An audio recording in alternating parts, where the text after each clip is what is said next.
Hello friends, and a warm welcome to the Slow Living Collective podcast. I am Amy, wife, mother of two and devoted homemaker. Join me on this journey as we explore the beauty of slow and simple living, where life unfolds at its own unhurried pace. These episodes are love notes from me, sharing the things that I sometimes need to hear myself as well. I'll take you through my experiences of slowing down, tending to my allotment plot and balcony garden, finding joy in the little things, and embracing our wonderful small home. In these episodes, I delve into what it means to walk a different path, stepping outside societal norms and embracing all the beauty it provides. Together, we'll learn how to live in harmony with the ever-changing seasons, discovering the magic of living in the present moment. I welcome you to come on this journey with me and maybe open your mind to a different way of living. I hope you find what you're looking for in the words of these episodes, and I hope they speak to you in your own unique way. Hey everyone, and welcome back to another episode of the Slow Living Collective podcast. I'm Amy, and if you're new here, welcome first and foremost, but also thank you for being here. I am so grateful for each and every one of you that tunes into this podcast. I actually recently found out that I am in a decent spot on some of the podcast charts relating to like education and wellness, and yeah, that just warms my little heart. It really does. I really enjoy doing these podcast episodes, and I've been doing it for a couple of years now, and it's been incredible.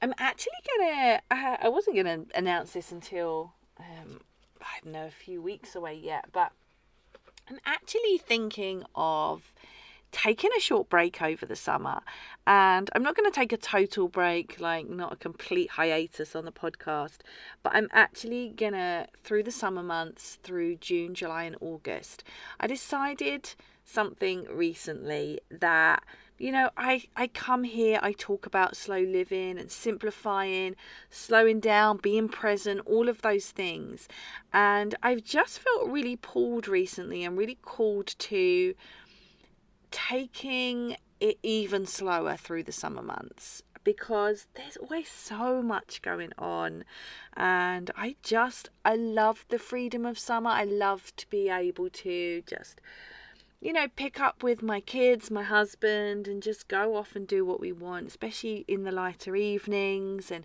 I enjoy sitting outside on my balcony, with a 0 alcohol cider with my husband, and just chatting. And then the podcast, it doesn't take tons of my life up, but I do commit one working evening a week, and my house gets really hot in the summer, and I'm thinking of just scaling it back just for the summer and just really walking the walk. Because, I talk all the time about these things, about slowing down and being more intentional and being more present. And that's what I feel called to do this summer. I feel called to pull things right back and just exist and just, do the things that I tell you guys to do. And so that's my plan. I'm working on this idea that I am actually batch creating, which is how I usually work. I got into a funky rhythm where I haven't been doing that at all. But yeah, I'm going to batch create, and my intention is I am going to batch create for, next couple of months, and then through the summer, I'm not going to record a podcast episode at all, but I will have podcast episodes coming up. I'm not going to do them as frequently. So my idea is that instead of having one podcast episode a week through the 3 months of summer, I am going to have a podcast episode every other week. And I know so many of you guys reach out to me and say how much you enjoy listening to the episodes. And so half of me was like, oh gosh, I can't let people down. But actually, this is what I need. I don't want to take a full break. I just want to take some time and step back a little bit and just enjoy the summer. And so that's what I'm going to do. So I'll still be here. You will still see content from me. Like I said, I'm going to have a podcast episode go up every other week instead of every week. It'll still be on a Monday, and just going to get out there and enjoy summer. And you know what? I recommend that you do the same. So yeah, I thought I would get that out there, and now we can get on with the rest of the episode. Today I want to have a real honest conversation because I've been noticing something lately, something that I know I'm not alone in feeling. Somewhere along the way, I found myself trying to have the perfect slow life, and I was trying to do slow living the quote unquote right way. Making sure every moment was intentional, every routine was peaceful, every decision was mindful. And honestly, it was exhausting. I had taken something meant to bring ease to our life, and I turned it into another impossible standard to meet. And I don't think that I'm alone. And I think as well, slow living has really gained traction on social media as well. It's turned it into a bit of an aesthetic, and it's just this another impossible standard, like I said. So in this episode, I want to share with you why I stopped trying to have the perfect slow life, and why embracing imperfection has been the most freeing shift of all. So if you've ever felt like you weren't doing slow living right, trust me, you are not alone. Let's dive into it. Let's dive into it. So there's this myth of the perfect slow life. And I think if you've ever searched for slow living content, whether it's on Instagram, Pinterest, Substack, blogs, you've probably seen the same kind of imagery. I actually think I might be responsible for some of the imagery, but that is separate in my case, because I am a real sucker for a beautiful, aesthetically pleasing photo. That's why I create, so it looks good to me. If it looks good to you, then just know you were second in line. And I mean that with a ton of love. But if it looks good to me, I'm my biggest fan. I am my biggest audience. So that's pretty much me. But if you've probably seen this same kind of imagery, right? Maybe it might be a sun-drenched morning with a perfectly made matcha in a beautifully handcrafted mug, or maybe minimalist homes with linen sheets and not a single out-of-place item. That's not the kind of content I produce. And this might be thoughtfully prepared, organic, home-cooked meals, and so, listen, don't get me wrong. I am a massive part of this, and there is nothing wrong with these things. I am a big fan of beautiful photography. I am also a big fan of organic, home-cooked meals, right? So, not saying there's anything wrong with it. Because slow living is beautiful, so beauty is therefore a part of slow living. But the problem is when we start to believe that this is what slow living should look like all the time. And it is so easy to fall into the trap. The trap where you think, my home isn't perfectly decluttered. Am I failing at slow living? Or I don't have time to bake my own bread or grow my own herbs. Am I not doing it right? My mornings aren't peaceful, or my days aren't always mindful. Am I missing something? But so I want you to remember this. Slow living isn't about aesthetic perfection. It is about intention. And intention looks different for everyone. And so I will often talk about the fact that I like to look at aesthetically pleasing photography, particularly if it's content that I am creating. And I always caveat this with, I am appealing to my own eye. You don't need to be concerned about, what I'm doing or what it looks like, because I am always only going to post the most aesthetically pleasing version, because that's just who I am. And it's not about, lying. I try and keep it as real as you possibly can do. I really do try. And I think certainly from my perspective, like I say, the aesthetics are so important to me, and I really, really appreciate something that looks beautiful. And somewhere I think slow living has got lost, like I say, and people feel like if things aren't aesthetically pleasing, then they're doing it wrong. But that's where we get into that idea of perfectionism, and perfectionism and slow living don't mix. So I want to ask you something, and just think on it for a moment. Have you ever felt like slowing down was just another thing you needed to get right? Because I did, and it took me a really long time to realise that perfectionism and slow living are completely opposite, completely at odds with each other. Because perfectionism, it really just thrives on control, and it makes us believe that if we do everything right, life will feel a certain way. But slow living is actually about letting go of those rigid expectations that we put on ourselves and just being present with what is. Because perfectionism as well, it is about results. It's a results-driven thing, whereas slow living is actually about the process. Because a perfect slow morning doesn't exist, and it doesn't matter if it is filled with anxiety to make it look perfect, right?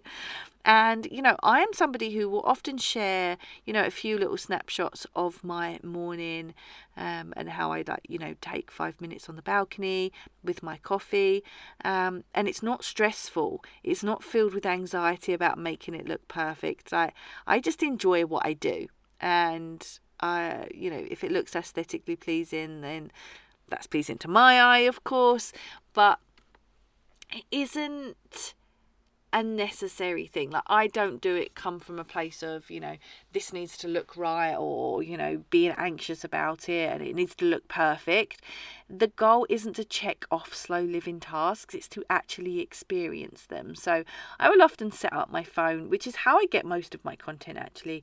I'll just set up my phone and I will just go about my life. And that is how I film content. I'm not like, on the whole, switching angles and trying to make things look perfect, and it's not about that at all for me. Like I say, a perfect slow morning, to me, it doesn't exist. There's no such thing. Perfectionism is a myth. But perfectionism also leads to frustration, whereas slow living gives you more freedom. Because when we try to perfect slow living, we just set ourselves up for failure.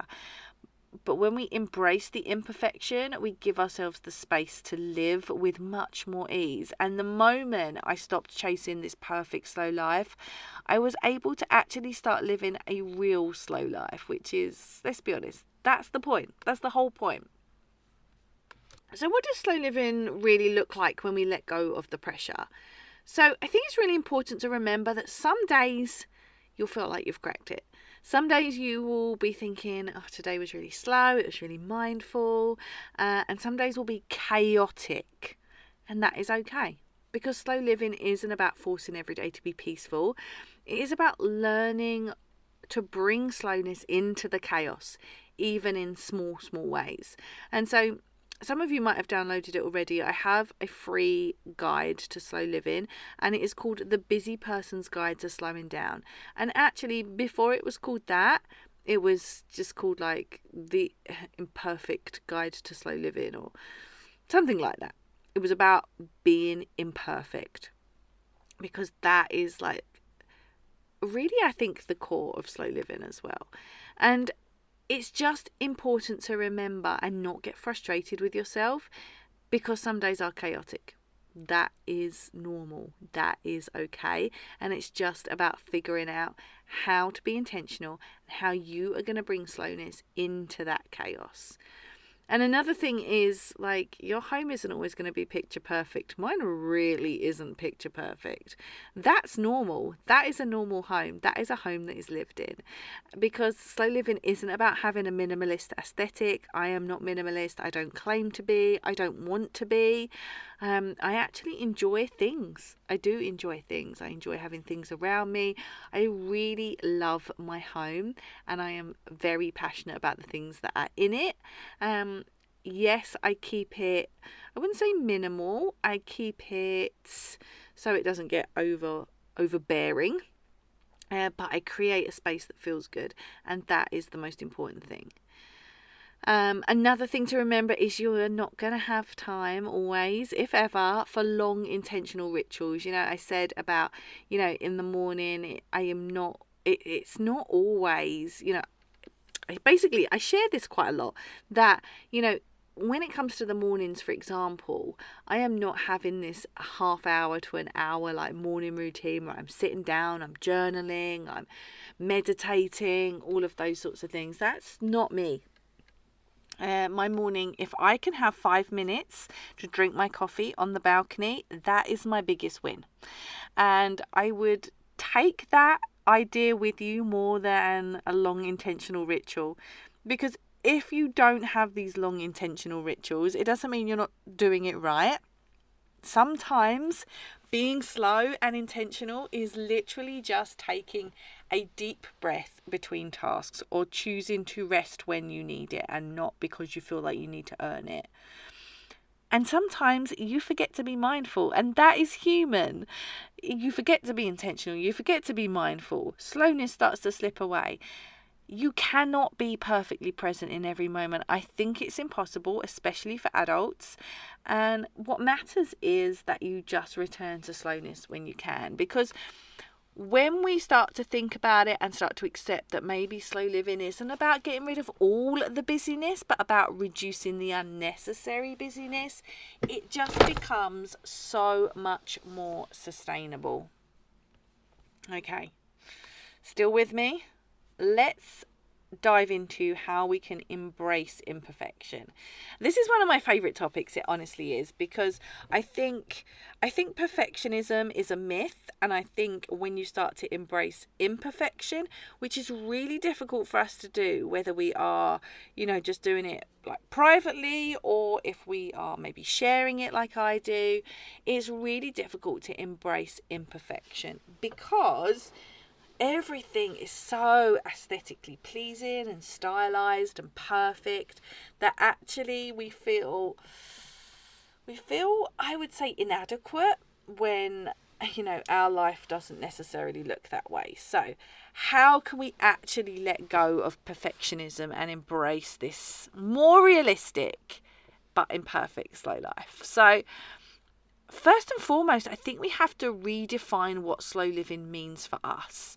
Forget what you've seen on Pinterest, forget what you've seen on Instagram, and just ask yourself, what does slow living or slowing down actually look like in my life? What do I want it to look like? So it could be something as simple as fewer obligations, more time outdoors, maybe drinking your coffee without scrolling on your phone. I could take that one. And just figure out what it looks like for you, and let go of any of the guilt whenever you find yourself thinking like, oh, I need to be more present or more intentional, or I need to do this better. There is no should in slow living. Some days will be slow, some days will be chaotic. That is life. Please don't beat yourself up about it. And just make peace with the mess. I know I have a 6-year-old and an almost 4-year-old. They're just 2 years, a couple of months apart, and my house is busy. It's busy, and sometimes it's messy, and that's normal. Your home doesn't have to look like a slow living magazine or a show home. Your life doesn't have to be perfectly curated. What matters is feeling good in your space and not making it look perfect. And then just start to practice those small moments of slowness, because people think slow living is this whole sort of very niche lifestyle and it's very grand and you have to do it in a certain way. But actually what it is really about is the little moments, taking a breath, noticing how the sunlight falls on something, choosing to eat without distractions, just really small shifts, and they really do make the biggest difference. But ultimately, just remember that slow living is a mindset. It is not a trend. It is not about how your life looks. It is about how it feels. And that is something that is going to look different for everyone and that only you get to define. So, we've gone through a lot in a very, very short period of time. I'm actually trying to make these episodes a bit more bite-sized because I'm a bit of a talker and I can keep you talking for an hour without necessarily achieving much, but so I'm trying to keep them a little more concise.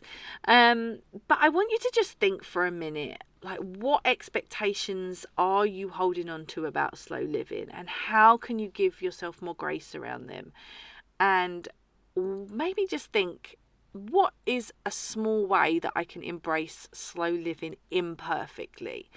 And as as I always say, you don't have to have all the answers. You just need to take the first step. So if you've ever felt like you weren't doing slow living right, let this be your reminder.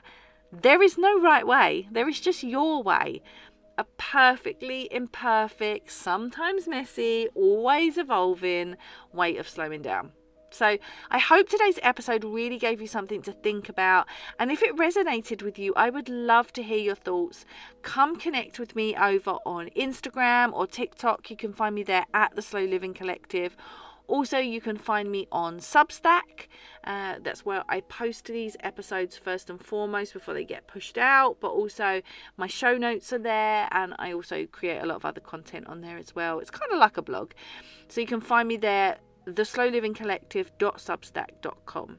And if you enjoyed this conversation and these episodes, please don't forget to subscribe to the Slow Living Collective so you never miss an episode. And until next time, I want to just encourage you to keep slowing down in your own way. And remember, you are doing enough just as you are.